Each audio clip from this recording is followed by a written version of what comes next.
Hello everyone, this is Meenu Kumari और मैं आपका स्वागत करती हूँ अपने YouTube channel maths by Meenu पर। तो बच्चों, आज हम जो करने वाले हैं अपनी 4.2 एक्सरसाइज स्टार्ट करने वाले हैं। इसमें जो हमारा पहला क्वेश्चन है, find the root of the following quadratic equation by the factorization. हमारे सामने क्वाड्रेटिक इक्वेशन दी हुई है, उसको हमें रूट्स निकालने हैं फैक्टराइजेशन मेथड के थ्रू। ये जो चैप्टर है ये आपका 9th क्लास में भी हो चुका है। 9th क्लास में इससे रिलेटेड क्वेश्चन आ चुके हैं। इससे पहले भी हम इन चैप्टर से रिलेटेड क्वेश्चन सोल्व कर चुके हैं। सेकंड चैप्टर में हमारे फैक्टराइजेशन मेथड से सोल्व हो चुके हैं। इसी चैप्टर को थोड़ा खोल के बताया गया है यहाँ पर। तो क्वाड्रेटिक इक्वेशन में जब यहाँ पर देखो, हमारा पहले क्वेश्चन का पहला पार्ट जो है ये, इसको देखते हैं पहले। यहाँ पर हमारे सामने क्या दिया हुआ है, एक्स स्क्वायर माइनस 3x-10। आपको मैंने पहले भी बताया था बच्चों, जो फर्स्ट है और जो लास्ट है, फर्स्ट और जो लास्ट है उसकी मल्टीप्लाई होती है बच्चों। ठीक है, मल्टीप्लाई को करना है हमें। तो मल्टीप्लाई यहाँ पर कितनी आएगी, -10। अब इस -10 के फैक्टर बना लो। ये आपका इजिएस्ट तरीका, फैक्टर जिसको नहीं निकालने आते वो यहाँ से अच्छे से सीख सकता है। अब -10 के फैक्टर बना लो। -10 का फैक्टर का मतलब क्या है बच्चा, कि यहाँ पर -10 किस किस के टेबल से डिवाइड होता है। तो हमें पता है कि 1 और 10 के 1 10 सा, 2 5 सा। इसके अलावा 10 जो है आपका, माइनस को थोड़ी देर के लिए भूल जाओ, ओनली 10 के देखो। तो 10 जो है हमारा यहाँ पर 1 के टेबल में आता है और 2 के टेबल में आता है, यानी कि 10 अपने खुद के टेबल में आता है और 5 के टेबल में आता है। इसके अलावा इसके कोई फैक्टर नहीं बनेंगे। ठीक है, ये इनके दो ही फैक्टर बन के आ रहे हैं। अब बच्चों यहाँ पर हमें ये दो फैक्टर मिल गए, 1 और ये 2। अब हमें दूसरी चीज नोट करनी है, हमें चाहिए 3। 3 किसका चाहिए, माइनस का। ठीक है, अब हमें यहाँ पर 3 से रिलेटेड क्या है, यानी कि प्लस माइनस हम कुछ ऐसा करेंगे जो हमारे फैक्टर है उनको देखकर, कि हमारा क्या आना चाहिए, -3 आना चाहिए। अब यहाँ पर देखो, 10 में 1 प्लस करो या 1 माइनस करो, आपका 3 नहीं आएगा। तो फर्स्ट तो हमारा हो ही नहीं सकता। 2 और 5 में देखो, 5 में से 2 माइनस करेंगे तो हमारा 3 आ जाएगा। अब यहाँ पर सोचने वाली बात ये है बच्चा, कि हमें माइनस का 3 चाहिए। माइनस का 3 जब चाहिए, जब आता है जब हमारा जो बिगेस्ट नंबर है, जो बड़ा नंबर है, उसके साथ जो साइन होता है, चाहे वो प्लस का हो चाहे वो माइनस का हो, वही हमारे आंसर में आता है। अगर हम यहाँ पर 5 को हम माइनस का 5 ले लेते हैं और प्लस का 2 ले लेते हैं, तो हमारा क्या आएगा, माइनस का 3 आएगा। इस तरह से हमारे फैक्टर बनते हैं। अब देखो बच्चों, मैंने बताया पहले और लास्ट नंबर की मल्टीप्लाई करके देखो, जो आता है उसके फैक्टर बना लो। कितने भी टेबल हो, उन टेबल्स के में से ही आपके बेटा यहाँ पर सॉल्यूशन निकल जाएगा। ठीक है, फर्स्ट स्टेप आपको फर्स्ट एंड लास्ट नंबर की मल्टीप्लाई, सेकंड स्टेप जो आ रहा है उनके फैक्टर बना लो, थर्ड स्टेप आपको बीच वाला नंबर उठाना है। उसमें आपको ये देखना है कि कौन से फैक्टर से ये हमारा सोल्व हो रहा है। ठीक है, अब हमें पता लग गया है इसके फैक्टर -5 एंड 2 निकल के आए +2। इसको सोल्व कर देते हैं। अब देखो बच्चा, लिखने का क्या तरीका है, यहाँ पर पहला नंबर ऐसे का ऐसा, लास्ट वाला नंबर ऐसे का ऐसा। ठीक है, =0 लिख लेते हैं। अब -3x को कैसे लिखते हैं, -5x एंड +2x। बस ये जो -3x है, इसको मैंने ऐसे खोल के लिख दिया। ये जो है ये मतलब -3x को लिखा, और कुछ नहीं करना। पहले दो उठा लेने, पहला और सेकंड नंबर को उठा लेना। इनमें जो दो कॉमन चीज है वो लिख लेते हैं। अब इसमें क्या कॉमन चीज है हमारे, यहाँ पर हमारा x कॉमन है, बच क्या गया यहाँ पर x -5। ठीक है, अब लास्ट वालों में देखो प्लस कॉमन ले लिया मैंने, क्योंकि मुझे x -5 सेकंड नंबर भी चाहिए। तो यहाँ पर मेरा +2 कॉमन अगर ले लेते हैं, यहाँ से क्या बचा, x -5 =0। ध्यान देने वाली बात ये है बेटा, यहाँ पर और यहाँ पर सेम नंबर आएगा। अगर नहीं आ रहा है तो आपने कहीं ना कुछ गलती की है, वो गलती ना करो, सेम नंबर आना चाहिए। ठीक है, अब यहाँ पर दोनों में कॉमन क्या है, x -5, रिमेनिंग फैक्टर क्या बच गए, x +2 =0। ये हमारे यहाँ पर इसके फैक्टर्स निकल कर आ गए। अब आपको बताना है कि रूट ऑफ द इक्वेशन क्या होगी। रूट ऑफ द इक्वेशन क्या होता है बेटा, जो हमारे फैक्टर्स निकल के आए हैं, यानी कि x -5 =0 रख दो एंड x +2 =0 रख दो। ठीक है, बीच में आपको और जरूर लगाना है, क्योंकि ये दोनों ही फैक्टर है। अब x कितना हो जाएगा, 5, यहाँ पर x कितना हो जाएगा, -2। ये 5 और -2 जो है हमारे, ये हमारे क्या है, रूट ऑफ द इक्वेशन। ठीक है, समझ में आया, बहुत ही आसान क्वेश्चन है। इस क्वेश्चन को थोड़ा बेसिकली मैंने बताया है। अगले क्वेश्चन को सीधा ही करते हैं। देखो अगला क्वेश्चन क्या है हमारा, आपको समझ में आ गया भाई, कोई दिक्कत वाली बात ही नहीं है। नेक्स्ट क्वेश्चन क्या है हमारा, 2x² प्लस एक्स माइनस 6। पहले नंबर और लास्ट नंबर की मल्टीप्लाई करने पर क्या आया मेरा, 12 आया। 12 के हमें फैक्टर बना लेने हैं। 12 के फैक्टर क्या क्या बन के आएंगे हमारे, 1 मल्टीप्लाई 2, 2 मल्टीप्लाई 6, 3 मल्टीप्लाई 4। इसके अलावा हमारा कोई भी फैक्टर नहीं बन के आएंगे। ठीक है, अब यहाँ पर देखो बच्चों 3 फैक्टर बन के आया, हमें क्या चाहिए, बीच में हमारा +1 चाहिए। +1 हमारा किस नंबर से आएगा वो हमें देखना है, और हमें यहाँ पर 12 भी माइनस का चाहिए, यानी कि हमें दोनों ही क्वांटिटी हमारी माइनस की होनी चाहिए। सॉरी, एक क्वांटिटी प्लस की और एक क्वांटिटी माइनस की होनी चाहिए, तब जाके हमारा एक माइनस का आएगा और एक प्लस का आएगा। अगर बड़ा नंबर प्लस का ले लेते हैं तो हमारे यहाँ पर बीच में प्लस आ जाएगी, छोटा माइनस का, यानी कि 3 और 4 यही निकल के आ रहे हैं। 4 में से 3 माइनस करेंगे तो 1 ही आएगा, और 4 के 3 से मल्टीप्लाई करेंगे तो 12 ही आएगा। ठीक है, अब यहाँ पर देखो बच्चों, इसके फैक्टर बना लेते हैं।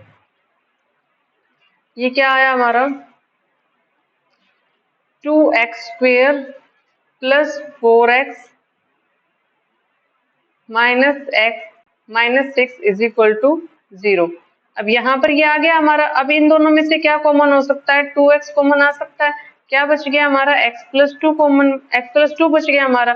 अब यहाँ से क्या आ सकता है बच्चा हमारा, -1 कॉमन आ सकता है। बच क्या गया यहाँ पर, x3 लिखना था भाई यहाँ पर हमारा 3 कॉमन आ सकता है। बच क्या गया हमारा 3x, सॉरी भाई ये थोड़ा सा यहाँ पर मिस्टेक हो रही है, इसको दोबारा से लिख देते हैं। ठीक है, अब यहाँ पर देखो बच्चा, यहाँ पर हमारा -3 अगर हम कॉमन ले लेते हैं तो क्या बचेगा, x+2 इज इक्वल टू 0। अब यहाँ पर देखो ये भी सेम आ रहा है और ये भी बिल्कुल सेम आ रहा है, x+2 हमारा सेम आ रहा है। रिमेनिंग फैक्टर क्या बच गए, 2x minus 3 is equal to 0। x+2 is equal to 0 और 2x minus 3 is equal to 0, यानी कि x इज इक्वल टू कितना आ जाएगा, -2, और यहाँ पर 2x इज इक्वल टू 3 और x इज इक्वल टू कितना आ जाएगा, 3/2। यानी कि एक तो हमारा कितना आ जाएगा रूट्स -2 और एक क्या आ जाएगा 3/2। ये हमारे x के रूट्स निकल कर आए हैं इस क्वेश्चन में। ठीक है, कोई दिक्कत वाली बात, बिल्कुल दिक्कत वाली बात नहीं होनी चाहिए, बिल्कुल आसान क्वेश्चन है आपका। अगले क्वेश्चन की तरफ चलो। अगले क्वेश्चन में आपको रूट दिया हुआ है तो सब दिक्कत करने वाली बात ही नहीं है भाई, रूट दिया है तो क्या हो गया, कोई बात नहीं। यहाँ पर हमारा क्या दिया हुआ, √2x² प्लस 7x प्लस 5√2। मैंने क्या कहा था, पहले नंबर और लास्ट नंबर की मल्टीप्लाई कर देनी है। अब यहाँ पर देखो बेटा, पहला नंबर और लास्ट नंबर हमारा क्या है, √2, और यहाँ पर हमारा क्या है 5√2। तो √2 और 5√2 की मल्टीप्लाई करने पर क्या आता है, √2 मल्टीप्लाई में 5√2। ठीक है, देखो √2 और √2 की मल्टीप्लाई करने पर क्या आ गया हमारा 2, और हमारा बच क्या गया 5, यानी कि हमारा फैक्टर क्या आना चाहिए 10। 10 के हमें फैक्टर बनाने हैं। अब 10 के फैक्टर क्या बनेंगे हमारे बच्चा, 10 के फैक्टर हमारे देखो मैंने पहले क्वेश्चन में बताया था 1 मल्टीप्लाई 10 और 2 मल्टीप्लाई 5। ठीक है, अब ये हमारा फैक्टर बन जाएंगे 2 और 5। अब हमारा बीच में क्या है 7 है ना, तो 2 और 5 हमारे फैक्टर बन जाएंगे। ठीक है, जैसा लिखा हुआ है वैसे इसको स्टार्टिंग से लिखते जाओ। पहला हमें ऐसे का ऐसा लिख लेना है, लास्ट वाला भी हमें ऐसे का ऐसा लिख लेना है, बीच वाले को लिख देना है। 7 प्लस का है तो इसमें माइनस वाली कोई दिक्कत ही नहीं है, सभी को प्लस में लिख देंगे तो 5x प्लस 2x। यहाँ तक कोई दिक्कत।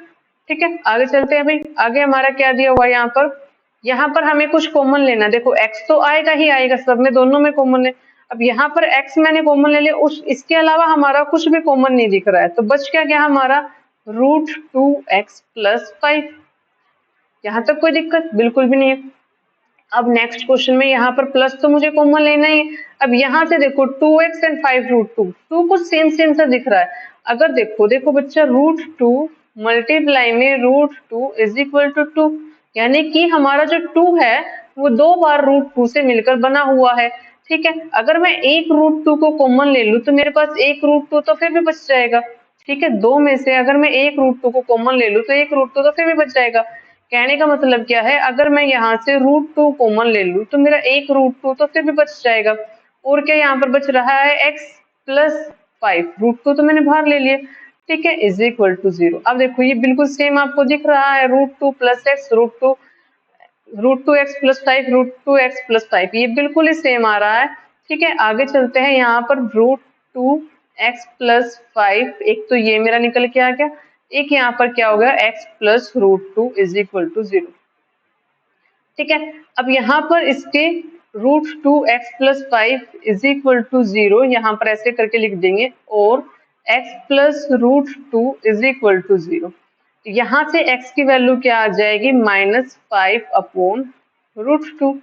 ठीक है, और यहाँ से x की वैल्यू क्या आ जाएगी -√2। ये हमारे फैक्टर बन के आए हैं। ठीक है, जैसा ये क्वेश्चन दिख रहा था ना मुश्किल, इतना मुश्किल था नहीं।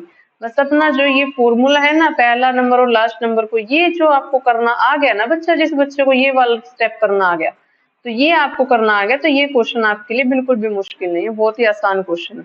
ठीक है, अगले क्वेश्चन की तरफ चलते हैं। अगला क्वेश्चन हमारा इसके साइड में ही है, थोड़ा इसको स्मॉल साइज कर लेते हैं भाई। क्या है हमारा, देखो, √2x² -x + 1/8 = 0।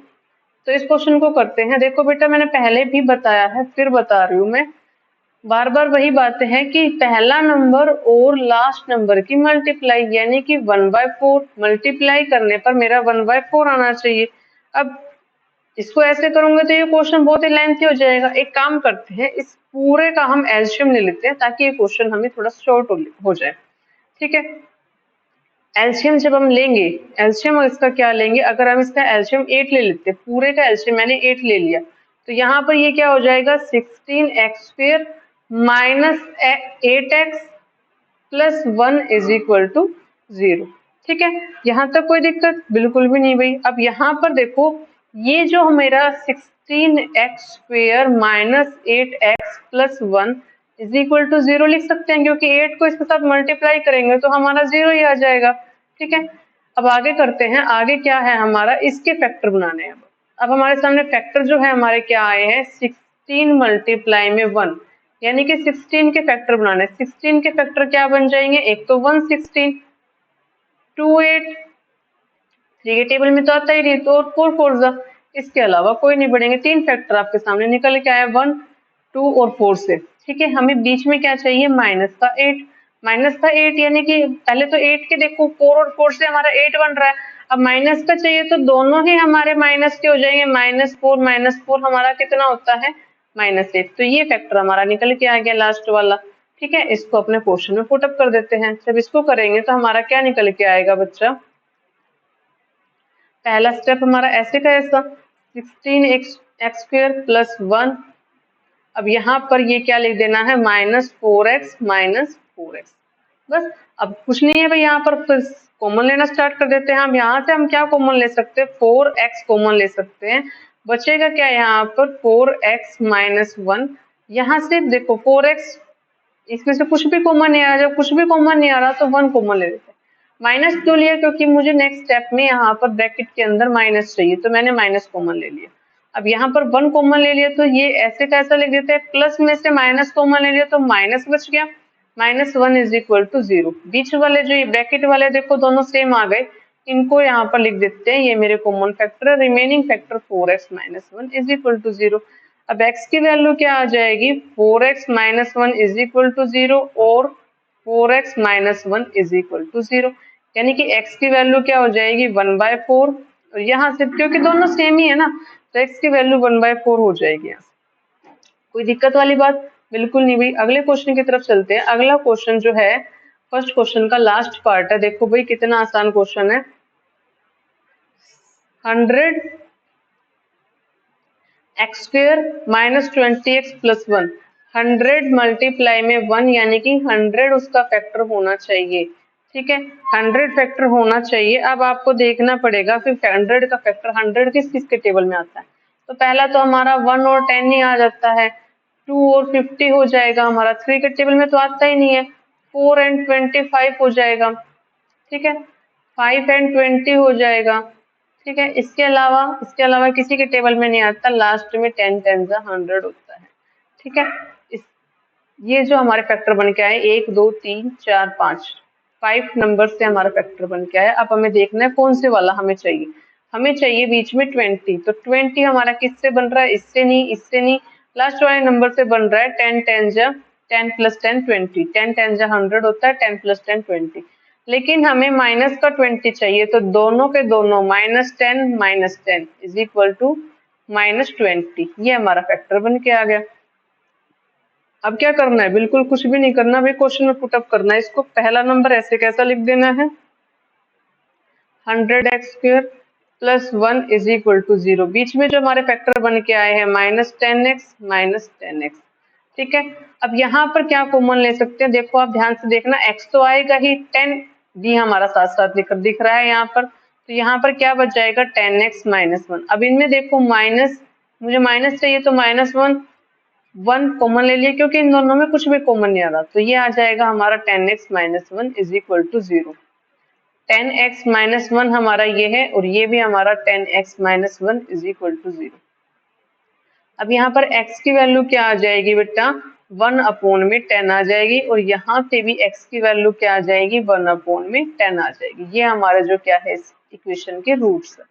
ठीक है, यहाँ तक कोई दिक्कत, उम्मीद है आपको यहाँ तक कोई दिक्कत नहीं होगी। अगले क्वेश्चन की तरफ चलते हैं। फर्स्ट पार्ट हमारा कंप्लीट हो चुका है। अगला क्वेश्चन जो है हमारा वो बहुत ही इम्पोर्टेंट क्वेश्चन है। ठीक है, एग्जाम के पॉइंट ऑफ व्यू से बहुत ही इम्पोर्टेंट क्वेश्चन है। अब यहाँ पर हमारा ये क्वेश्चन है, क्या दिया हुआ है,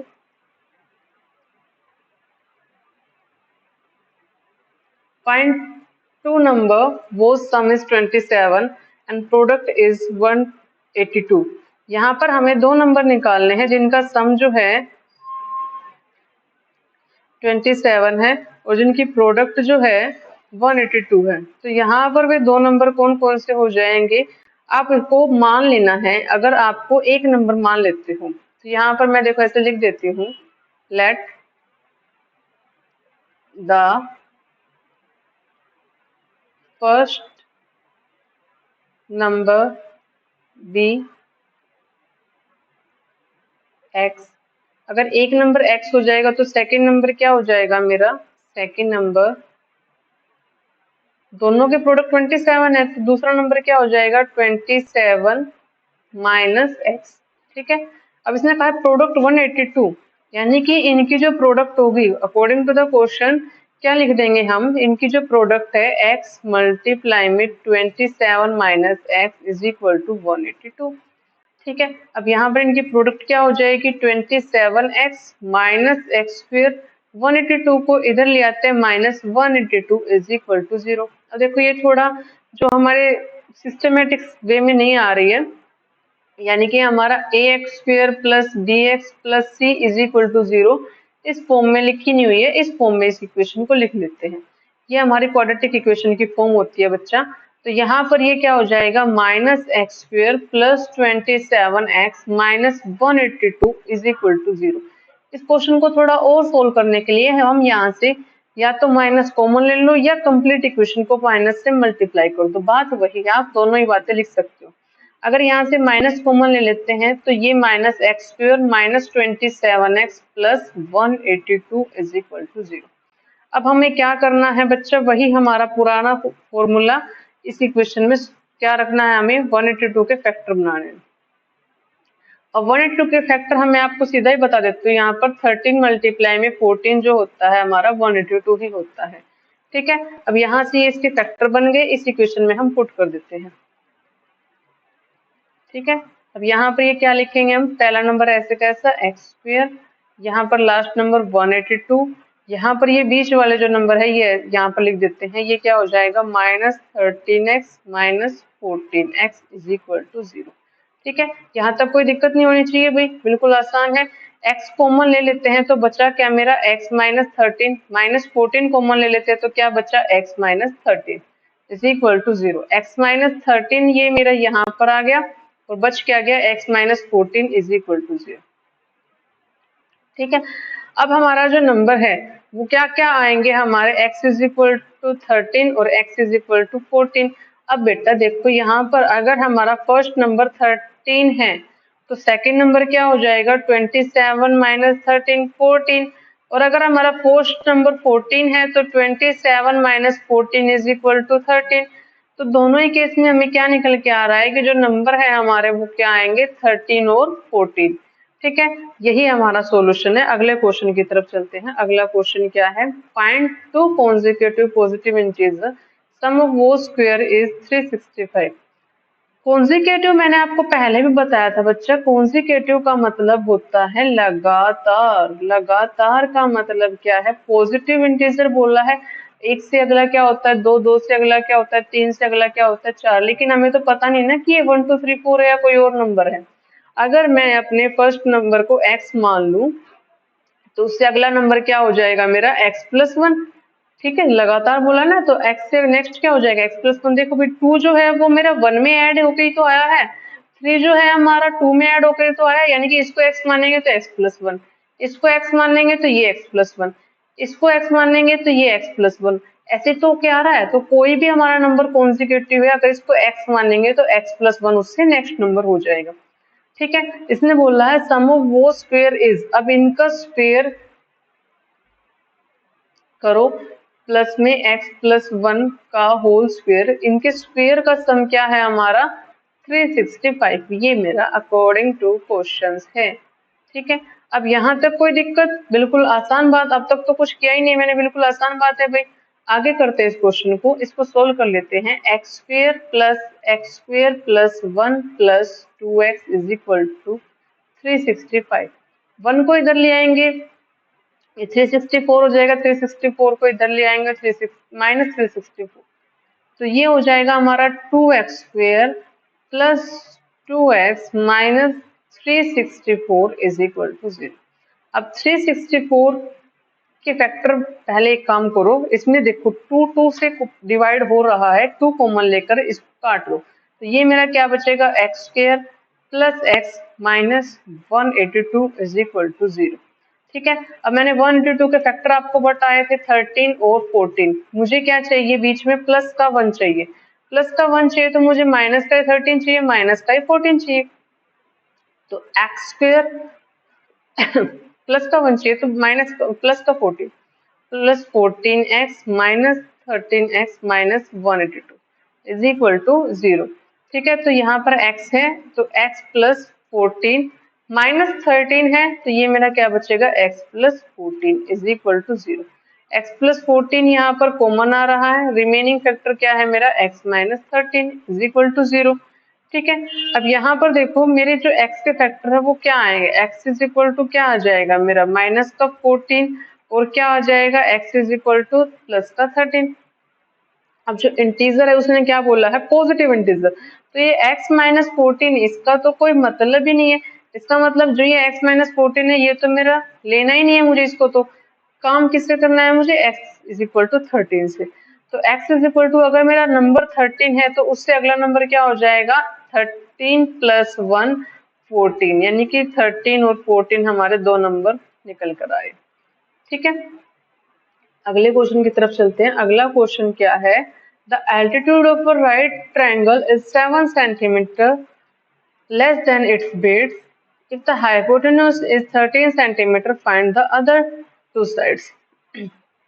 राइट एंगल ट्रायंगल हमें पता है, उसमें हमारा जो पाइथागोरस थ्योरम होती है वो क्या होती है, बेस को स्क्वायर प्लस एल्टीट्यूड का square is equal to hypotenuse का स्क्वायर। एल्टीट्यूड को हम परपेंडिकुलर भी बोलते हैं, तो परपेंडिकुलर का square is equal to hypotenuse का स्क्वायर। ठीक है, अब यहाँ पर द एल्टीट्यूड फॉर राइट, अब यहाँ पर देखो अगर हम बेस को अगर हम x मान लेते हैं, ठीक है, तो इसका एल्टीट्यूड यानी कि परपेंडिकुलर हमारा क्या निकल कर आएगा x - 7, 7 से कम है ना। ठीक है, अब इसको पाइथागोरस थ्योरम में रख देते हैं, अगर हमारा बेस जो है वो x है तो ये x² plus x - 7 whole square is equal to कितना दिया हुआ है, हाइपोटेन्यूज हमारा 13 स्क्वायर, इसको सोल्व कर देते हैं, तो x² plus 49 minus 14x is equal to 169।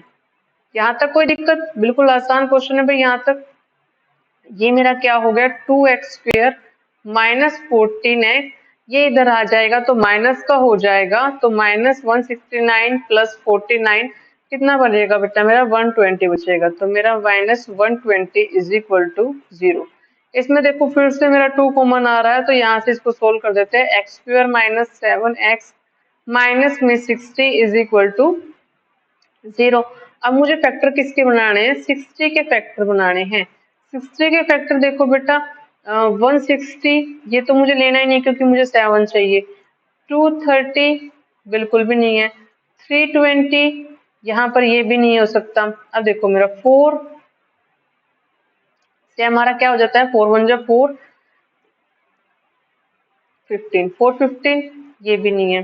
5 से हमारा हो जाता है 5 12, ये मेरा कुछ दिख रहा है क्योंकि 12 माइनस 5 7 हो जाता है, तो 5 12 ही हमारा इसका वो फैक्टर निकल कर आएंगे। पहला जो है हमने इसको ऐसे का ऐसा लिख देना है, ठीक है। क्या लिख देना है यहाँ पर हमें? X square minus 12x plus 5x minus 60 is equal to 0। अब ये मेरा यहाँ पर इसमें से क्या कॉमन ले सकते हैं बच्चा हम? बिल्कुल आसान बात है, x तो कॉमन ले ही सकते हैं। क्या बच्चा मेरा? x माइनस 12, यहाँ से हम प्लस 5 कॉमन ले सकते हैं, x minus 12 is equal to 0। Factor मेरे क्या क्या आए हैं? x माइनस 12 और x plus 5 is equal to 0। अब यहाँ पर इनको 0 के ऊपर पुट करेंगे तो x इज इक्वल टू 12 आएगा और x is equal to minus 5 आएगा, ठीक है। अब यहाँ पर इसने बोला था साइड तक, जो साइड्स होती है हमारी पॉजिटिव होती है, तो x माइनस 5 तो हमें लेके ही नहीं चलना, तो x की वैल्यू क्या आ जाएगी? मेरी 12 आ जाएगी। x की वैल्यू 12 आ जाएगी, यानी कि ये मेरा क्या था? बेस था।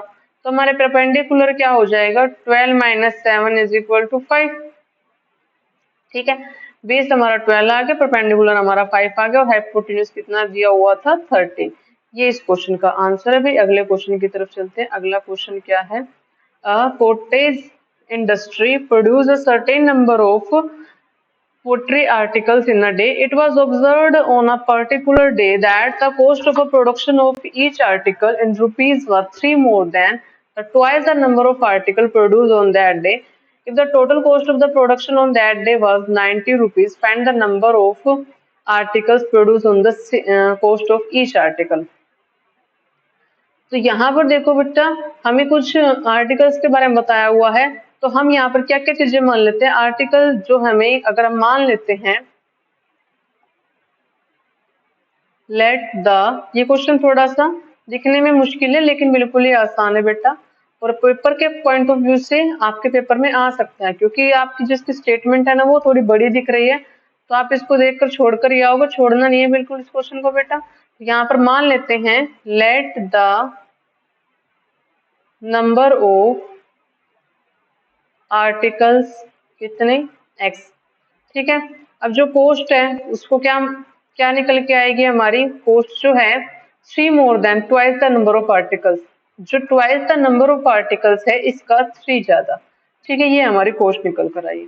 अब इसने बोला था जो टोटल प्रोडक्शन है, total cost of the production day was 90 rupees. अब यहाँ पर अकॉर्डिंग टू द स्टेटमेंट या अकॉर्डिंग टू द क्वेश्चन हम क्या लिखेंगे?